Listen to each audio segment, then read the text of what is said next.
Thank you so much, Stefan, for joining me on Straight Handball Talk. And just to Yeah. quickly let you know, this is a show about the extraordinary bonding power of our sport of handball, and Mm-hmm. how it connects people from all around the world from many different backgrounds. Obviously, for you, handball has been a long-lasting, successful job and career. But for many people around the world, especially us in the United States, it is the relationships and the friendships that we form because of the sport is the biggest reward.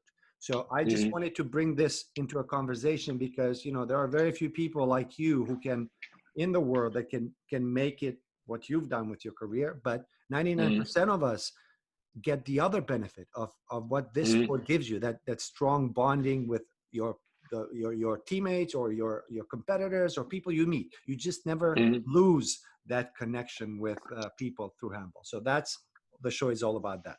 Yeah, yeah. So I will quickly recap your career because it's important for people to just be reminded. So you played 4 Olympic Games and won 3 consecutive silver medals with a national team of Sweden. You played in 5 World Championships and you won 2 gold medals, 1 silver, and 2 bronze medals. You played and won 4 gold medals at the Euro Championships, with the most difficult championships in the world. You won 4 Bundesliga titles with THW Kiel, and that is in your playing career. I'm not going to mention every little detail that you won, but these are the big ones. Now, as coach with a Swedish club, Hammarby, you won 3 consecutive Swedish titles.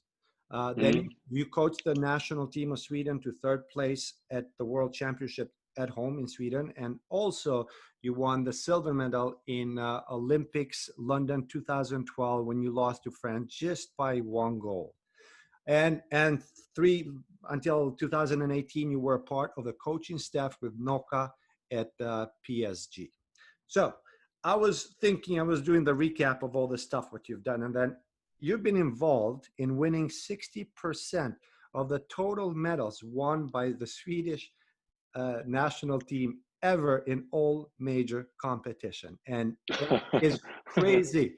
That is unbelievable achievement. And I just, I was just doing the calculation. Okay, he did this, he did this. Every coach, I'm like, holy cow! But he's been involved in 60% of all the medals that Sweden has won. So thank you for joining me. It's a privilege for me to have you here. It's an honor to speak to you, and I'm glad I met you in Chicago and New York for a little bit. But one quick question that I have that I want everyone to know is, how did you get started in handball before achieving all these heights? Who pushed you into handball? Who got you to love the sport for you to continue doing what you've done for many, many years? Yeah, thank you for the nice presentation. It's a pleasure to joining this show. It's I have seen some of it before, so I really like it. So it was easy to say yes when you were asking me. I was starting with when I was 10 years old in a small city outside of Stockholm. I was calling Märsta, and it was the club in Märsta it's quite difficult to say, by Skåne IF.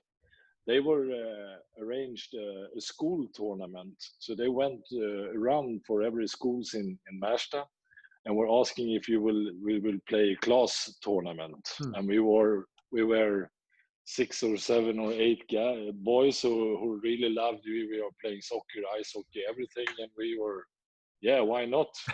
It sounds funny, and in that way we were playing some games.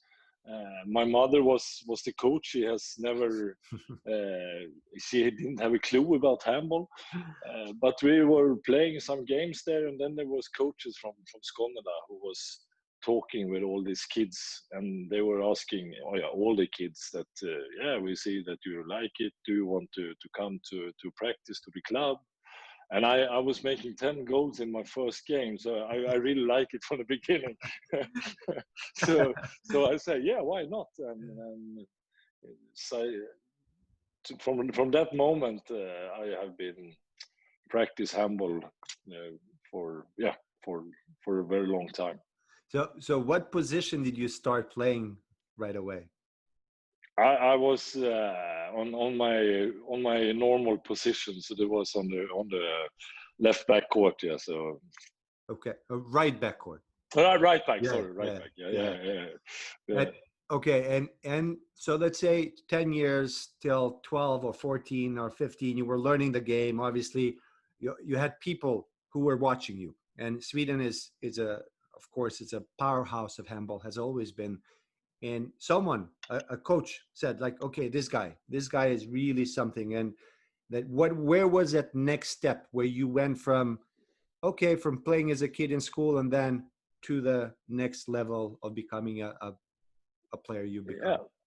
yeah. I didn't have the straight way up, even if I was left-handed. I was not so told at that moment. I was Mhm. growing quite late in my teenage, and so I was in the first team and the second team in my age in Skåne at that time, and then I was 16, I think, and I was putting outside. We have our first training camp, and at that time for the first national team, for the Yeah. junior national team, and almost every leftist was, they were taking them with them because it's always good and we need them. But they put me out to the second camp. So I was too weak, and I was running too bad, and Ah, was the coach saying to me. So I went back, and then I was also changing club to a club in Stockholm, in downtown, who is Håko Cliff, mhm.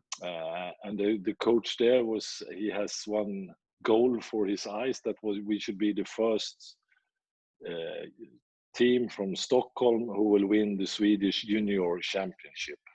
So he was trying to get a lot of players from the whole area of Stockholm to one team, and that was my first important step. I think I moved.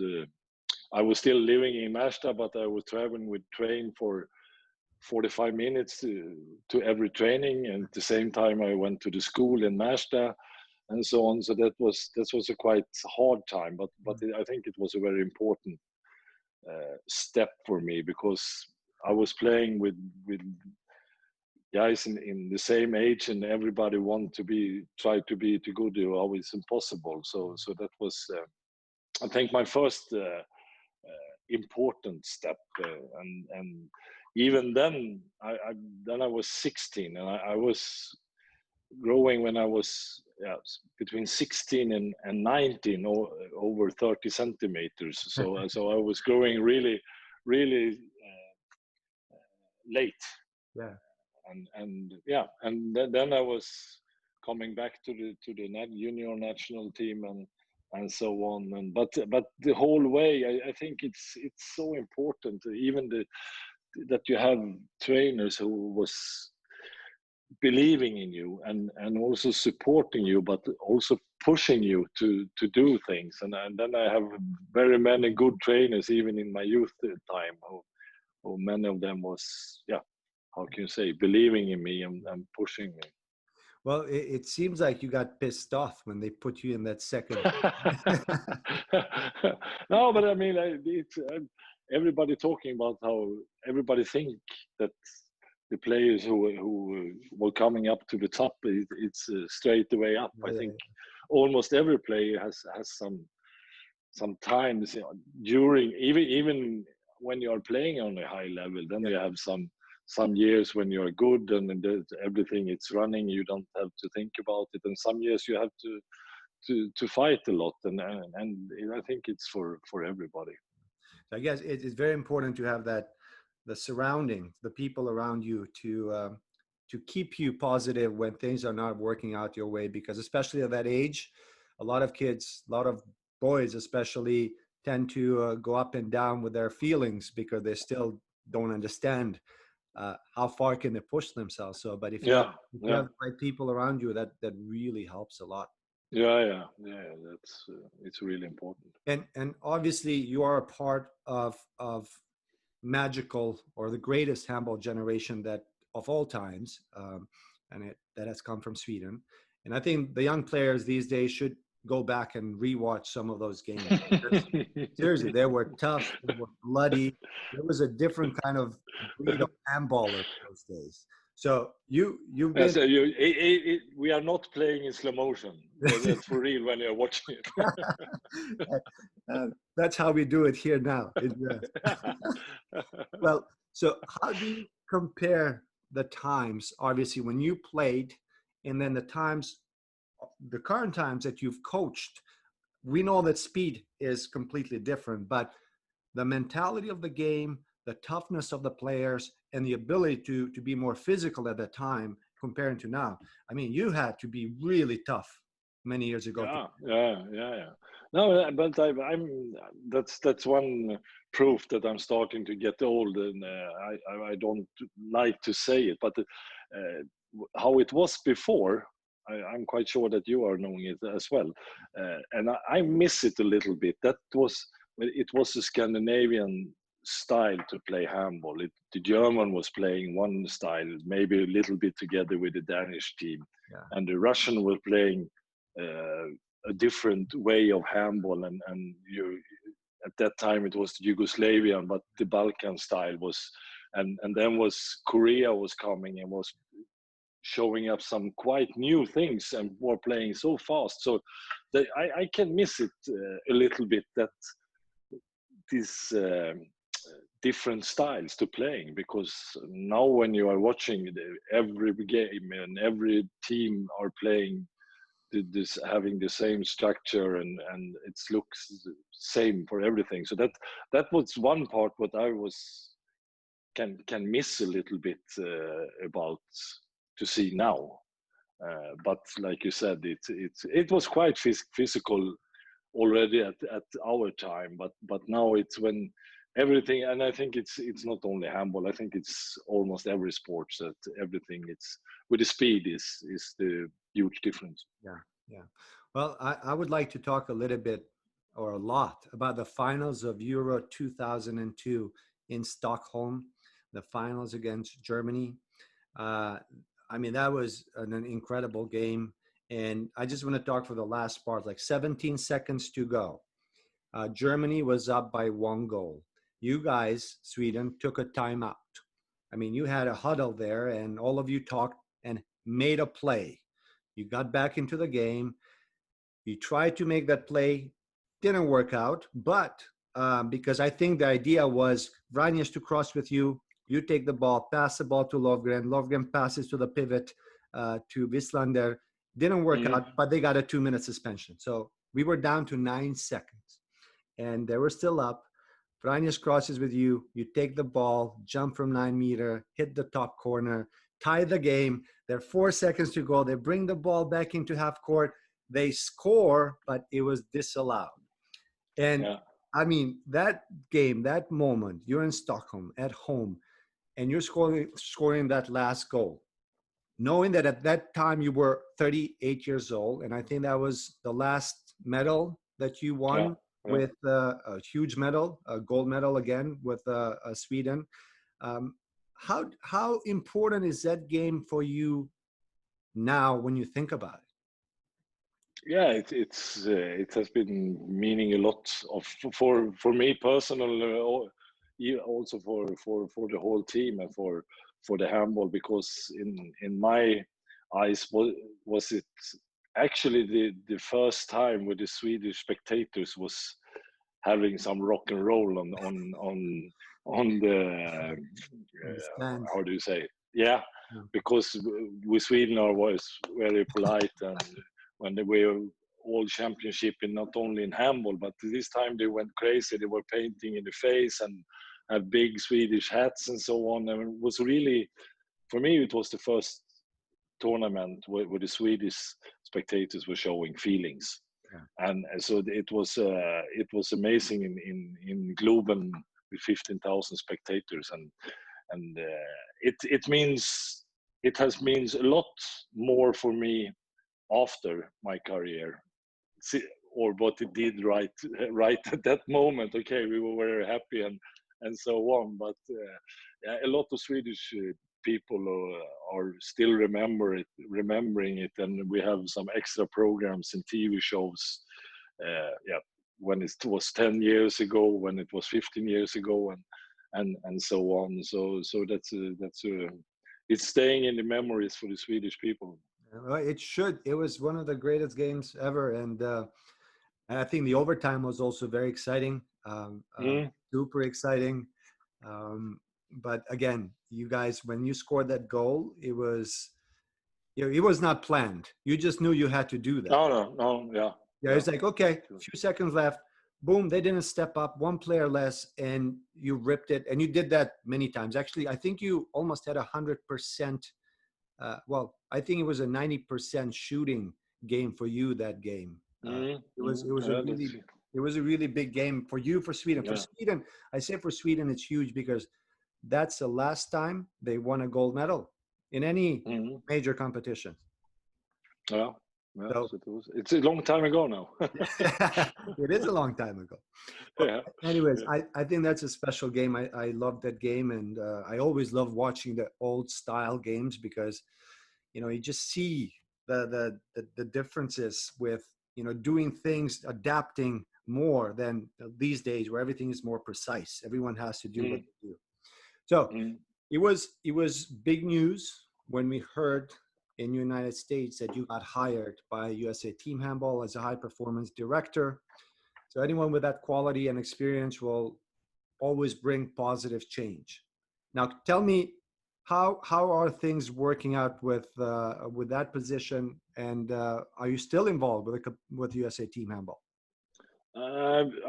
Right now. I'm not involved in it because it was a short contract for starting up for 4 months Mm-hmm.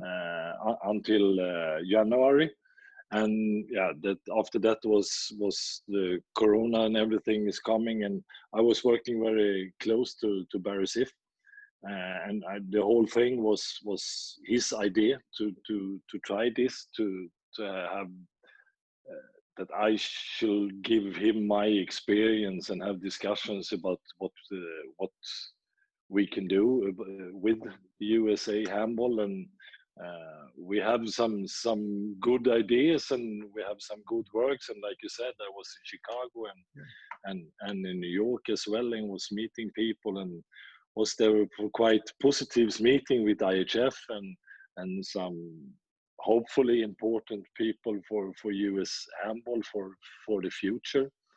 And but then we should have a meeting to discuss what we shall do in next step and so on. And then was the Corona time coming and so on. So everything is stopped, and I don't have any contract right now with the US.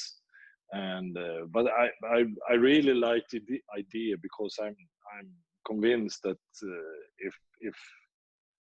if we are working with some patient and a lot of people are working going in the same line, if you understand my feeling right now is that maybe two are going in this direction and two are going in that direction and so on. So I think they need to come together and go on one way, because all the people and who are working for the handball in US, they I mean, the people I was meeting in Chicago was amazing, because this was hardcore handball people for me. They really love it, and so that was very nice for me and surprising that there was so many people who was really how do you say, burning for handball, and that was so. I mean, I'm convinced, like I said, that but it will take some time.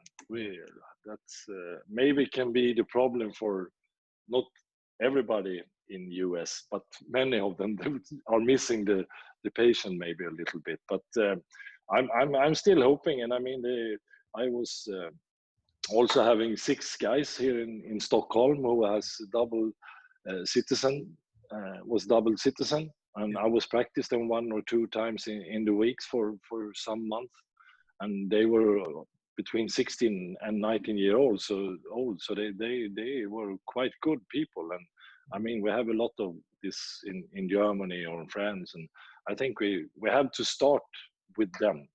But we have a lot of discussion with when I was meeting you with we need to come into the schools for in long terms.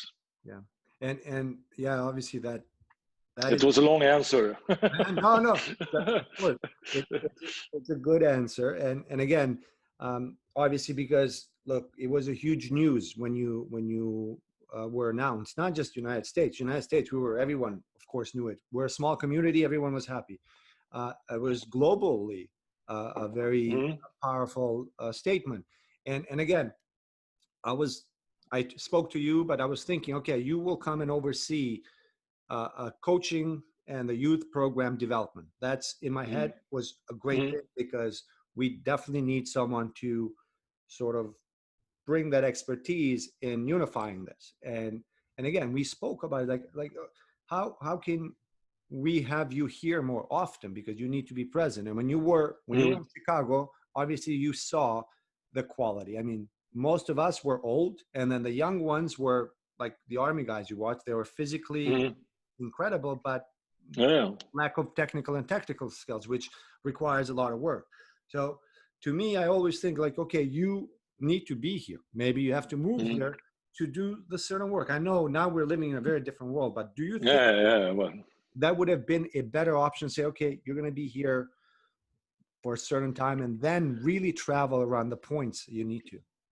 Yeah, but maybe it was the thought for the future to do that, but because that was better, and I was agree about that. We are doing this for 4 months for try it out and see how it works and what we can do and so on. But I agree with you, because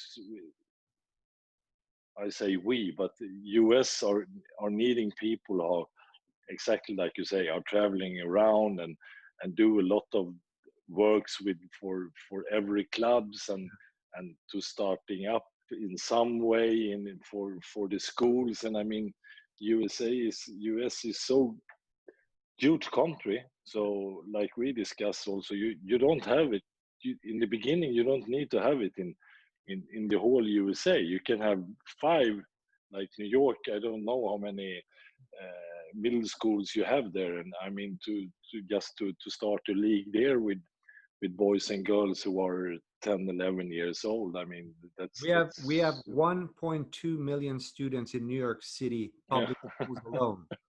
And if you talk on the collegiate level, we also have another 1 million students. So we're talking about more than many other European countries that have people. Yeah. So I mean, I have not giving up. I mean, I'm quite optimistic, but I got the feeling that they really need to come together and work together a little bit more than my feeling. What they are doing when I was there, because it was like I said, somebody would like to run left, and somebody other would like to run on the other side. Yeah, that doesn't work on a handball court also. So I've been involved in US handball for the last 13 years, but I really think that it has never been a better time to be a handball player, an American handball player, because one, IHF giving the wild card for 2025 and 2027, and of course leading to the Olympics, and and of course the Forum Club Handball supporting some of the players and placing them in top handball clubs in the world has never happened before. So what are your thoughts really on this momentum for USA, and can this be sustained to become really strong? Yeah, I'm quite sure for that, but like I said, it will take much longer time than everybody, not everybody, but maybe the most of them are thinking. It is not so easy, and I have a good thing what you can compare to. That is Brazil handball, who was the ladies was starting around 2000, to get focus on handball, and it took them 15 years to be a world champion. And then you don't have you cannot forget, in Brazil are the handball already in the schools, so they have a little some steps before US in that part. But you have to understand, and I mean the Europe, and also look Argentina or South Korea and so on. They every country was needing time, and that patience is very important. Yeah, that's very true. I think here, because we believe in United States, we have the best athletes in the world, and I think it's, yes, I believe in that, but handball is a different sport, right? To me, you can have a greatest athlete in handball, and you think you're gonna make them a great handball player in 3-4 years. It's really not a solution. I mean, I think it's good to have few who can be really super good on specific jobs, but that is not something that will solve our immediate need to popularize handball. So what do you think? No, you cannot build on that. No. No. No, that's a difficult part, because here that mentality has been for so long, saying, oh yeah, if only these guys, the football players, play the sport, and if these guys decide to get involved, they're going to destroy everyone. I'm like, that's not going to happen. I mean, it takes years and decades to learn how to be a good handball player, and then to win on a handball court against a country like Sweden, or for us would be Brazil, Argentina, and whatnot. So I think that's a challenge we're in here. And that's where we don't have the patience, saying like, okay, if we start with the kids, it's going to take 2 decades. If we start with the young college players, it's going to take 10 to 12 years. And the problem here is that how do we get the resources to sustain this movement? So yeah, that was I was thinking that I was knowing that it was a little other structure and a little bit more, but money in US, and as is here in Europe or in Sweden. But it was still a surprising for me that it was so important and so much about foundations and money and so on. So that's quite, I mean, you were explaining for me how much it was costing to rent a handball court in New York, for example, and I mean that then I can also understand that you really need much money to build something up. Yeah, no, New York is look, we do with what we have resources wise as much as we can, and we can do a lot more, obviously, with more resources. And again, the city is exciting for everyone, and would love to have people like you come in and visit and spend more time here with the programs that we can develop. I mean, I've never had a problem to start a program. It's very easy, and we have a lot of people that could do that. But after a year, when you cannot pay people, it's very, very challenging. And the enthusiasm, passion runs out after a while, especially when you can do so many things in New York City. Yeah. too many options. Yeah. I want to look. First of all, when are we going to see your beer in New York City? Oh, it's a good question. It's a good question. It's still running. I was starting with it as a funny project when the European Championship was starting here in Sweden. Yeah. And it's still running in some stores in Sweden and also in some restaurants. But yeah, it's boring to say it. By the Corona was also making some troubles for the restaurants, even here in Sweden and so on. So I think you have to wait for it for some years. Or if I come over, I promise you I will take some bottles with me. I love the label is so cool, and yeah. I really love it. It's just so sticky in your eyes, and I was like, oh, and plus it's you. It's like, and now I really want to try it. I want to try a really I will arrange that. I will. A cold one after practice. That's yeah. That's probably. I will arrange that in some way. Okay, perfect. Um, so, I mean, obviously, when you're going back to handball, I want to bring a situation that you've been in 2011 when Argentina did the unthinkable and beat you guys in the World Championships. And it was huge for Argentina, obviously. It was huge for any South American or North American team to beat a European team. It it didn't affect Sweden's chances of going fighting for the bronze medal, and you lost to Spain by one. But still, how did you feel when that happened? Yeah, it was a very hard and tough result for Ola and me, that because it was, like you said, it was in Sweden. Yeah. Everybody was expecting that they were knowing that Argentina can play handball, but they cannot win against Sweden, and especially not in Sweden. Right.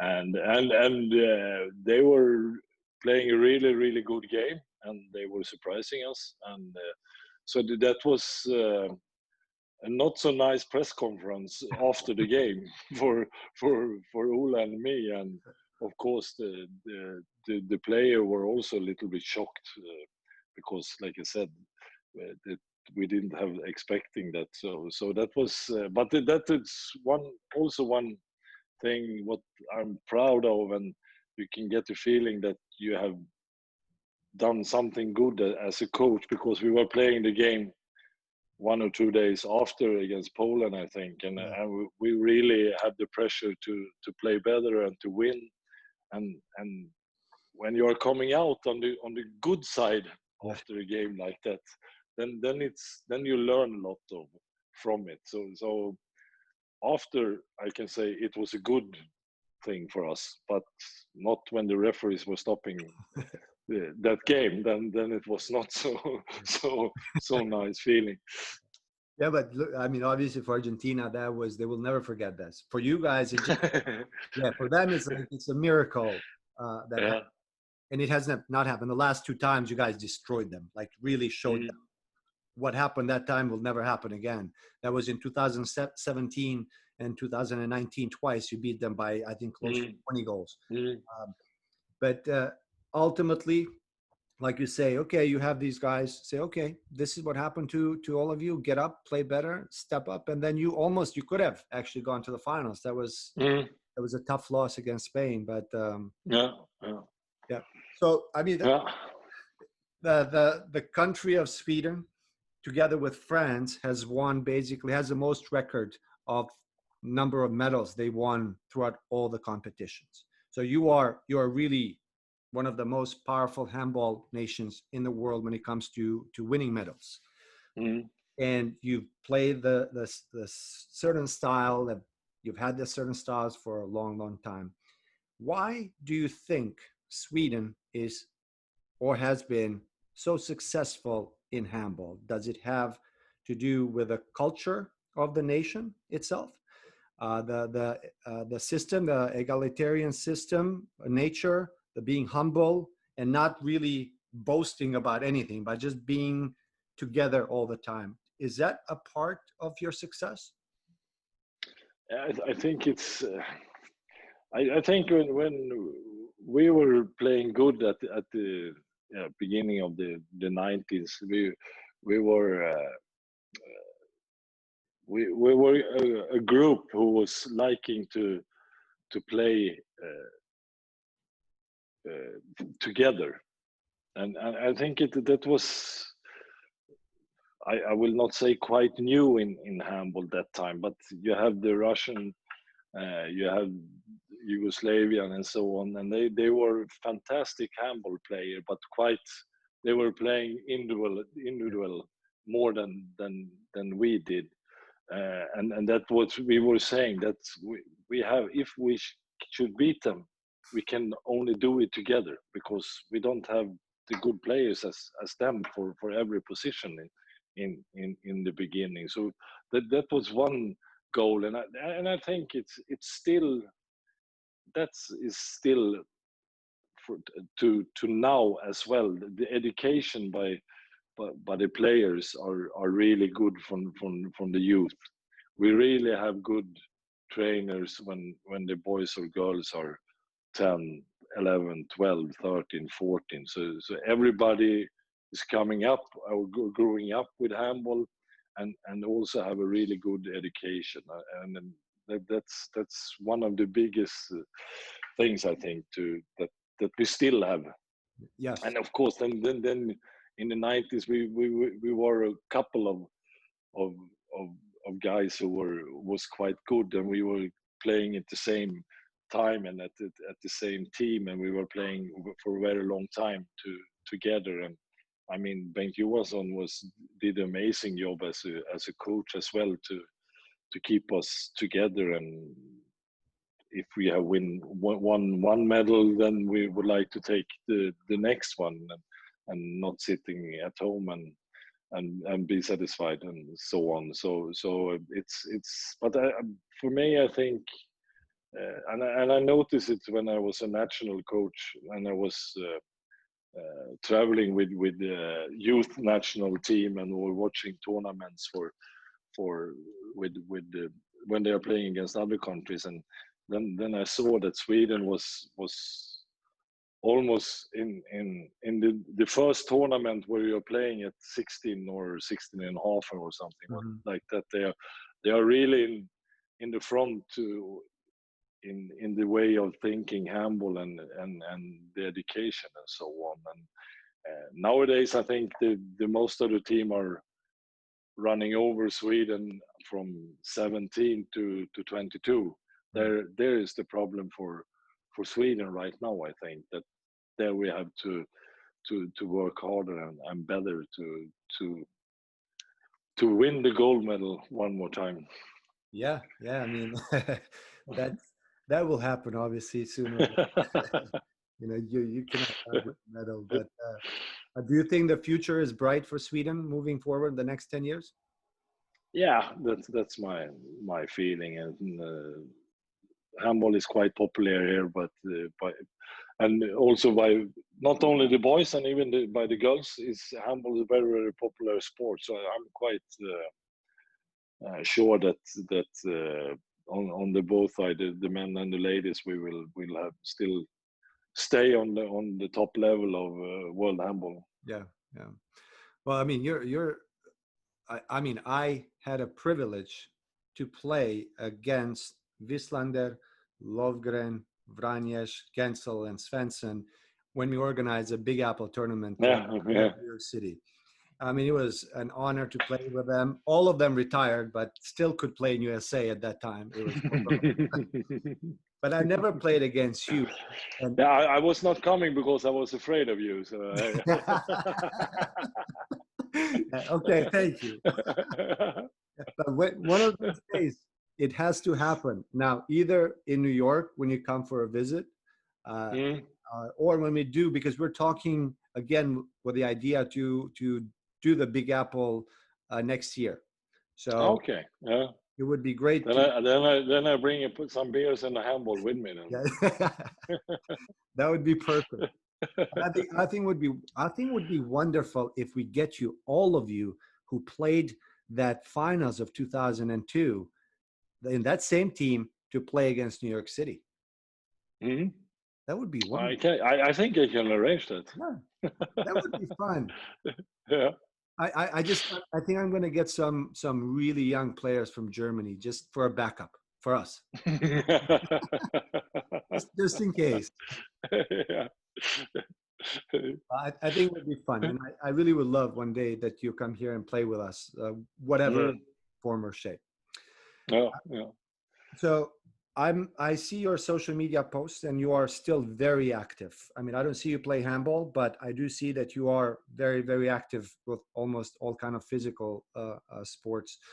But paddle tennis seems to be one of your favorite things. How come? Yeah. How come did you get involved with that, and when? My first time I was playing that, I was actually playing for Ademar Leon for 1 month.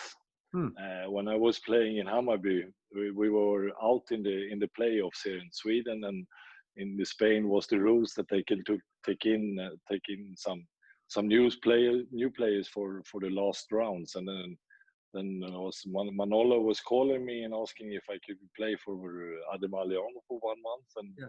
when I was there, I was playing it at the first time, and then I didn't play for 10 years. And somehow it's really the most growing sport here in Sweden right now. So it's so crazy. It's so a lot of courts in the whole Sweden. It's really popular, and then for me, it's a really good sport when you're getting old, because the court is quite small and you don't have to move so much, and you have a ball and you're playing together with somebody, and it's a perfect sport, I think. Yeah, I saw some videos of you play. I mean, did you play tennis before or no? And a little bit, but not so much.